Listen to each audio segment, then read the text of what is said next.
I'm practicing my graduation speech, so it isn't perfectly ironed out yet, but I am working on it. And graduation is tomorrow. But I'm just kind of trying to get it together. Okay. When I've told people I'm a homeschool student, I frequently got asked questions like, why do you homeschool? How do you socialize when you're homeschooled? And most frequently, who are your teachers? Let's first consider why my parents decided to homeschool. Students often forget that learning is a great privilege and responsibility. We get overwhelmed by doing homework and testing and socializing that we lose focus of actually learning anything. The first thing I remember learning in first and second grade is phonics, how various vowel and consonant sounds melt together. And once I learned the sounds, I began to read them aloud. Learning to read aloud was difficult. But once I harnessed it, I fell in love with words and reading. Words create pictures in our minds, works of art that only we can see. I learned penmanship, spelling, reading, arithmetic, history, science, poetry, speech, and a little bit of French. I tried anyway. I could talk about how being in each of these classes has affected my life in one way or another, but we'd be here for a very, very long time. Reading gives the student access to doors of knowledge and insight that would be closed otherwise. When I took my ACT, I noticed the most important part was being able to read and understand what you read. This concept should be carried into all of life. It's not necessarily what you know, it's the application of that knowledge. As it has been said, knowledge is knowing that a tomato is a fruit. Wisdom is knowing not to put a tomato in a fruit salad. I've said that many times in my life. Being the last student of Cedar Hill High School, I had the entire classroom to myself for several several years. I was going to say bless me, but that sounds conceited. Okay. Not only was the classroom quiet, the whole house was pretty much quiet. So I could do most of my work without interruption. I enjoyed this peace and quiet immensely. You will never hear me complain that homeschool made me socially awkward. And in all honesty, I think everyone is a little socially absurd at times. My main source of socialization was my immediate family. I really don't think that's a bad thing, for the most part. My mother's influence was to study and gain understanding for myself, especially when it came to the Bible, but also just about everything else. Do the research, find out for yourself. It's not that hard. Especially in the information age, we can normally find whatever we need. My dad taught me logical thinking. Just because it looks right, sounds right, doesn't mean it necessarily is quite right. If you were to ask my dad how many things he's fixed in his lifetime, he'd probably pause. And then I would have to say something like, everything.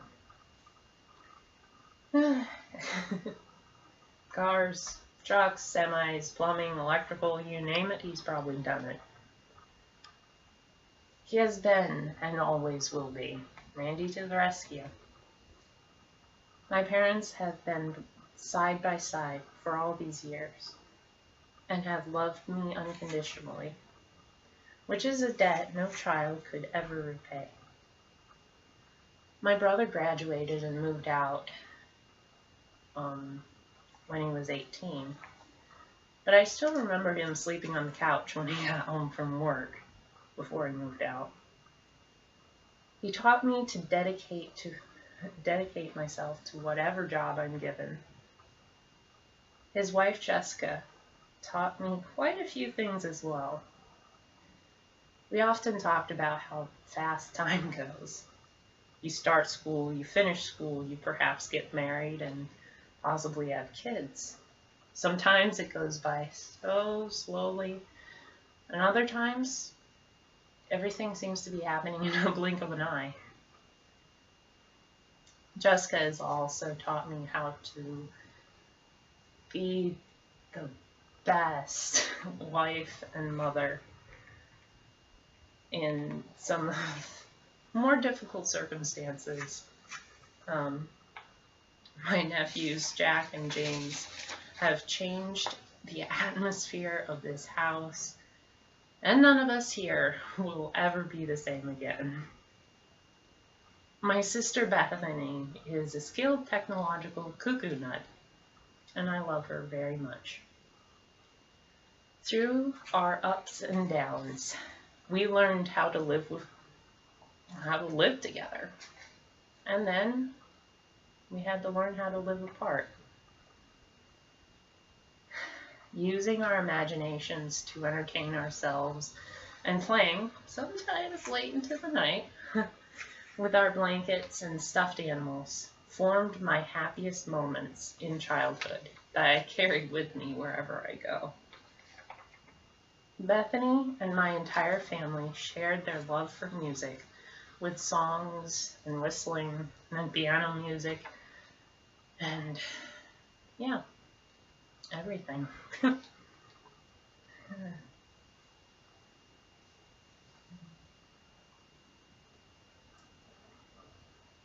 And whenever someone is gone from the house, the absence of their noises are always deeply felt. Bethany's fiance, Chris, taught me little things about life and sharing the gospel to a lost and fallen world.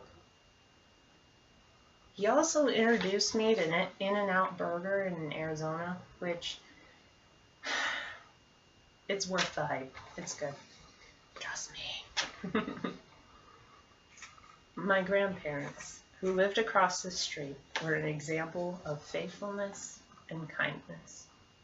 My grandmother always told me I was lucky to have my grandparents so close, because many grandchildren don't even know their grandparents.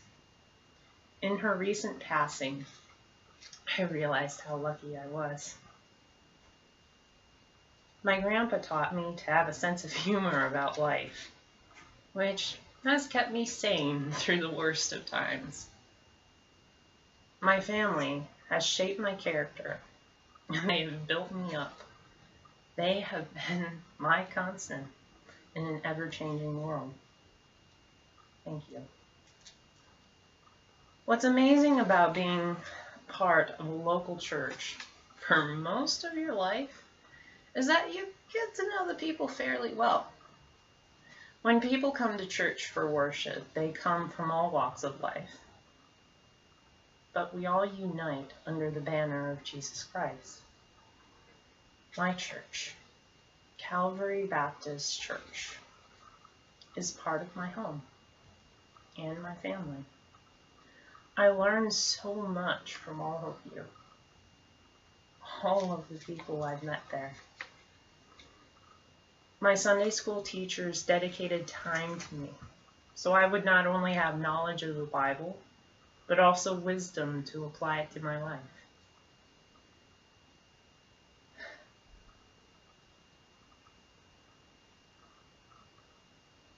The friends I've made there have sharpened and encouraged me throughout the years, and I hope I was able to do the same for them. My pastor, a gentle shepherd, has cared for his flock, and the church has grown and changed for the better.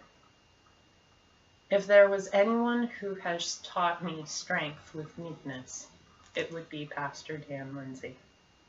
His wife and family have dedicated to serving God through the church in numerous ways, and it has been a pleasure to know them. Thank you. Interestingly, my most intimate group of friends have been the ones I've gotten to know on the internet, a few of which are here today. Many I have yet to meet, which I look forward to every opportunity to do so.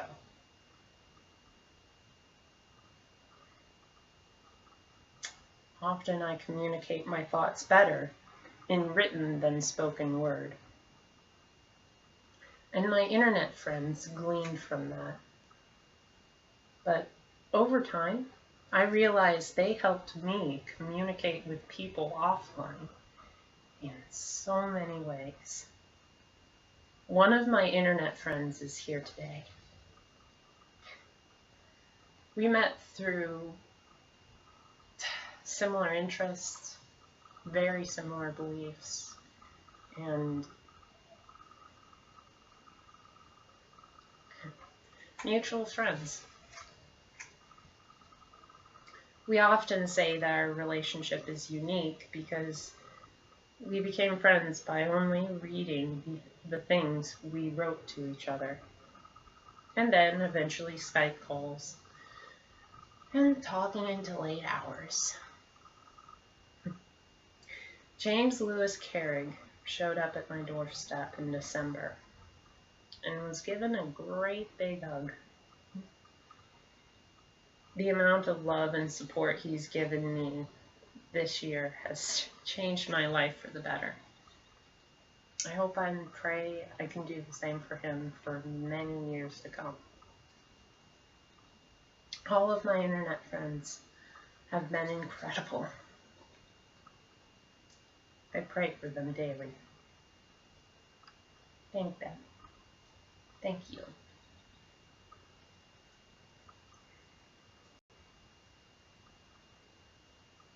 Most frequently, homeschoolers get asked, "Who is your teacher?"